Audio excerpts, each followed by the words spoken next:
بسم اللہ الرحمن الرحیم۔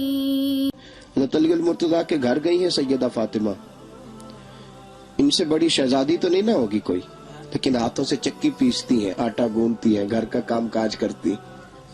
ایک دن کسی بات میں جناب علی المرتضیٰ سے ناراضگی ہو گئی، اور حالات یہ تھے کہ اس وقت بات بڑھانے میں کردار بھی جناب علی کا ہی تھا۔ حضرت فاطمہ رضی اللہ تعالیٰ عنہ نے جو ریاکشن کیا، وہ ان کے جو رد عمل کیا، وہ ان کے عمل کے جواب میں تھا۔ اب سید عالم صلی اللہ علیہ وسلم کو اطلاع ملی، حضور تشریف لائے۔ اب ذرا دیکھیے، رشتوں کو نبھانا ہے۔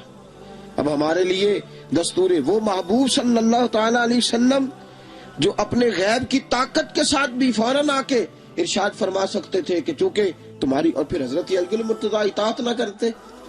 حضرت علی المرتضیٰ صرف داماد نہیں تھے، امتی بھی تھے۔ حضرت علی المرتضیٰ جن کی زندگی گزر گئی رسول پاک کی اطاعت میں، آداب زندگی سکھائے جا رہے ہیں، حضور تشریف لائے۔ اللہ کے حبیب صلی اللہ تعالیٰ علیہ وآلہ وسلم نے بات کو سنا۔ اب رسول پاک صلی اللہ علیہ وسلم نے حضرت فاطمہ کا بازو تھاما اور ایک طرف لے گئے۔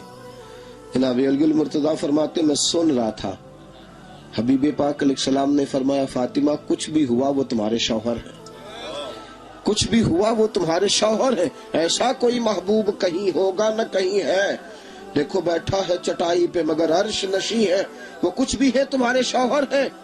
حضور نے فرمایا ضروری تو نہیں کہ خاوند بیوی کی ہر بات ہی مانے، ضروری تو نہیں کہ تمہاری مرضی کے مطابق ہی فیصلہ ہو۔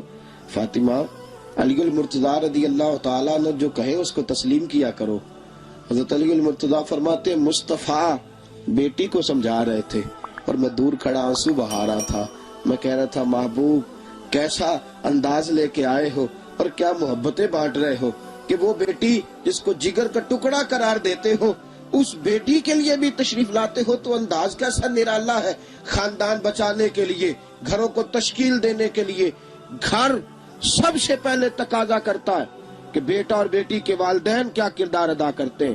اگر بیٹی کے والدین کہیں گے نہ بیٹی تو ذرا اکڑ کے رہنا، تو کسی کی بات نہ سننا، تو ذرا احتیاط سے رہنا، اگر یہ انداز اختیار کیا جائے گا تو یقیناً پھر بیٹی بھی کہے گی کہ ہاں میرے پیچھے بہت بڑا ہاتھ ہے، میرے رسول پاک علیہ السلام گئے ہیں۔ اور راوی کہتے ہیں کہ حال یہ ہے کہ بظاہر اس وقت جو ماجرا ہے وہ یہ ہے کہ جناب علی رضی اللہ تعالیٰ عنہ اس حوالے سے غلطی پہ نظر آتے ہیں۔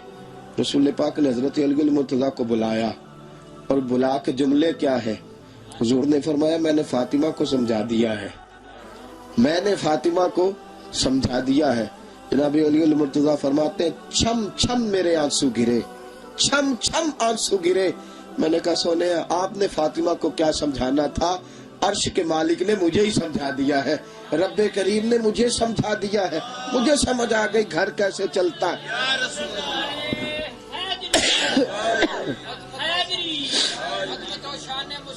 غور فرمائیے گھر کیسے چلیں گے۔ اللہ فرماتے ہیں لقد من اللہ علی المؤمنین اذ بعث فیہم رسولا، میں نے تم پہ بڑا احسان فرمایا ہے، تمہیں اپنا رسول دیا ہے، ذرا دیکھتے جاؤ اور زندگی کا تعین کرتے جاؤ، اپنے لیے سمتیں نکالتے جاؤ۔ میرے حبیب کریم صلی اللہ تعالی علیہ وسلم نے فرمایا میں نے اب جب دونوں موجود ہیں تو میرے حبیب پاک علیہ السلام نے فرمایا چلو اب اس طرح کرو کہ تم دونوں صلح کر لو۔ حضرت علی ہنس دیے، جناب فاطمہ مسکرا دی۔ کیا انداز ہے۔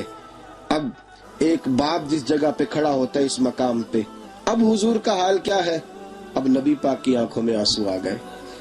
بیٹی کو داماد کو ہنستے ہوئے دیکھا تو حضور کی آنکھوں میں آنسو آ گئے۔ میرے حبیب پاک باہر نکلے، چہرے پہ مسکراہٹ ہے۔ صحابہ پوچھتے ہیں حضور کیا ہوا؟ فرمایا ان دونوں کو خوش دیکھ کے آ رہا ہوں جو مجھے پوری دنیا میں سب سے محبوب لگتے ہیں، جو مجھے از حد محبوب ہیں، جو مجھے بڑے اچھے لگتے ہیں۔ عزیز دوستو، گھرانے کیسے چلتے ہیں اور یہ گھر کیسے بنتے ہیں اور ان کی تشکیل کیسے ہوتی ہے، یہ میرے حبیب پاک علیہ السلام نے طرز زندگی سکھایا ہے۔ آج گھر ٹوٹتے دکھائی دیتے ہیں، گھروں میں مال ہے، پیسہ ہے، ٹائلیں لگی ہوئی ہیں، لیکن ایک اپنے کمرے میں ہے تو وہ دوسرے کے لیے محبت چھوڑ کے سویا ہے، اور ایک اپنے کمرے ہے تو دوسرے کے لیے نفرت رکھ کے سویا۔ عزیز ساتھیوں، میرے حبیب پاک علیہ السلام نے ان بچوں کی تربیت اور پھر اگلا مرحلہ ہے سیدہ طیبہ طاہرہ حضرت عائشہ صدیقہ رضی اللہ تعالیٰ عنہ فرماتی ہے گھر کا حال یہ تھا، ایک دن اللہ کے حبیب علیہ السلام سے کوئی مطالبہ کر بیٹھی، کوئی بات عرض کر دی. اب سید عالم صلی اللہ تعالی وسلم مجھے سمجھا رہے ہیں اور میں ہوں کہ بار بار اصرار کر رہی ہوں. حضرت عائشہ صدیقہ فرماتی میں اصرار کر رہی ہوں. حضور ناز دیکھتے تھے نا، نبی پاک صلی اللہ علیہ وسلم ناز دیکھتے تھے. اور پھر حال یہ تھا، ایک موقع ایسا بھی آیا کہ ابھی پردے کی آیات نہیں آئی تھی، جو ساری عورتیں، ساری خواتین حضور کے ازواج مطہرات، مومنوں کی مائیں، یہ ساری حضور کے گرد اکٹھی ہو گئی اور مطالبات کرنے لگی. جناب فاروق اعظم تشریف لائے تو ساری ڈر کے بھاگ گئی. حضرت فاروق اعظم رضی اللہ تعالیٰ عنہ فرمانے لگے تمہیں تمہاری مائیں روئے، اللہ کے نبی سے ڈرتی نہیں ہو اور عمر سے ڈرتی ہو، اپنی صاحبزادی بھی تھی. وہ دروازے کی اوٹ سے کہنے لگی حضور آپ جلالی بڑے ہیں، مصطفیٰ تو ناز اٹھاتے ہیں، حضور تو محبت فرماتے ہیں. رسول پاک صلی اللہ علیہ وسلم نے تو فرمایا خیرکم خیرکم لأہلہ وانا خیرکم لأہلہ، تم میں سب سے بہتر شخص وہ ہے جو اپنے گھر والوں کے لیے بہتر ہے اور میں تم سب سے زیادہ اپنے گھر والوں کے لیے بہتر ہوں. حضرت عائشہ فرماتی ہے میں نے اصرار کیا، نبی کریم علیہ السلام مجھے سمجھا رہے تھے، یکاجک جناب صدیق اکبر تشریف لے آئے. بیٹی کے باپ ہے نا، بیٹی کے باپ ہے، آئے ہیں. اب فرماتی ہیں کہ جب تشریف لائے انہوں نے ماجرا دیکھا، بات کو بھانپا تو فرماتی ہیں جناب صدیق اکبر کو جلال آیا کہ تو رسول پاک علیہ السلام کی بارگاہ میں، حالانکہ یہ تو ناز تھا نا، محبت تھی، لیکن جناب سیدنا صدیق اکبر رضی اللہ تعالیٰ عنہ آگے بڑھے اور جب انہوں نے حضرت عائشہ صدیقہ کو مارنا چاہا، ہاتھ اٹھایا تو رسول پاک آگے کھڑے ہو گئے. فرمایا نہیں آپ یہ کام نہ کریں. حضرت عائشہ فرماتی ہے کہ میرے والد گرامی جلال سے واپس چلے گئے. حضور مسکرا کے کہنے لگے دیکھا آج میں نے تمہیں بچا لیا ہے نا، دیکھا آج میں نے. یارو یہ انداز محبت تو دیکھو، گھروں کے اندر یہ گھر ٹوٹتے کیسے ہیں. ہم کہتے ہیں کہ ہمیں جلال بڑا آتا ہے، ہمیں غصہ بڑا آتا ہے، اس نے بات ایسی کر دی تھی، اس نے ضد ایسی کر دی تھی. گھر ٹوٹتے کیسے ہیں جب حوصلے ختم ہوتے ہیں، جب ہمارے اندر سے ظرف رخصت ہو جاتا ہے. یارو ذرا غور کرنا، نبی کریم صلی اللہ تعالیٰ علیہ وسلم نے فرمایا میں نے تمہیں بچا لیا. حضرت عائشہ صدیقہ فرماتی ہے کہ میری سہیلیاں آتی تھی، میرے ساتھ کھیلا کرتی تھی، چھپ جاتی تھی حضور کو دیکھ کے. حضور مسکرا کے فرمایا کرتے تھے میں کون سا برا محسوس کرتا ہوں، تم آؤ اور کھیلو. نبی کریم صلی اللہ تعالی وسلم ناز اٹھاتے تھے. گھر محبت سے بنتے ہیں، گھر اعلیٰ ظرفی سے بنتے ہیں. میرے رسول پاک صلی اللہ علیہ وسلم نے گھر بنا کے دکھایا. اور ہمارے ہاں تو ایک زوجہ ایک بیوی ہوتی ہے، دو کہیں کہیں. میرے مصطفیٰ علیہ السلام کے حرم شریف میں 9 ازواج مطہرات ایک ایک وقت میں ہوتی تھی. نبی کریم صلی اللہ علیہ وسلم سب کے ساتھ اس نے سلوک، کسی کو شکایت کا موقع نہیں ملتا تھا، حضور سب کے پاس جاتے تھے. اور پھر ایک تصویر کا دوسرا رخ بھی ہے خواتین کے مزاج کے اندر، جو آج دوسرے کا محل دیکھ کے بڑی جلدی شوق پیدا ہوتا ہے نا کہ میرے لیے بھی اکٹھا کر کے لاؤ جیسے مرضی ہو.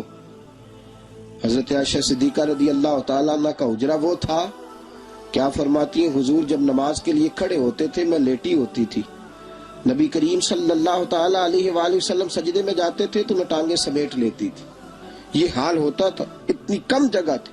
اور فرماتی ہاتھ اٹھاتے تھے کھڑے ہو کے تو چھت کو ہاتھ لگ جاتا تھا اور 3 چاند گزر جاتے تھے. گھر میں چولہا نہیں جلتا تھا لیکن کبھی حرف شکایت کسی کی زبان پہ نہیں آیا. عزیز ساتھیوں، وہ خواتین جن کو اللہ نے کہا تمہارے جیسی اور بی کوئی نہیں، وہ خواتین صبر و رضا کا پیکر بن کے وہاں وقت گزارتی رہی. رسول پاک علیہ السلام کا دین کے اندر، دین کے کام کے اندر وہ مددگار ثابت ہوتی رہی. نبی کریم علیہ السلام نے گھر بنایا اور پھر نبی پاک علیہ السلام نے جو والدین کے حوالے سے اولاد کے لیے اسوہ حسنہ چھوڑا، اس کا عالم یہ ہے کہ حضرت علیمہ سعدیہ تشریف لاتی ہیں تو رسول پاک کھڑے ہو کے استقبال فرماتے ہیں.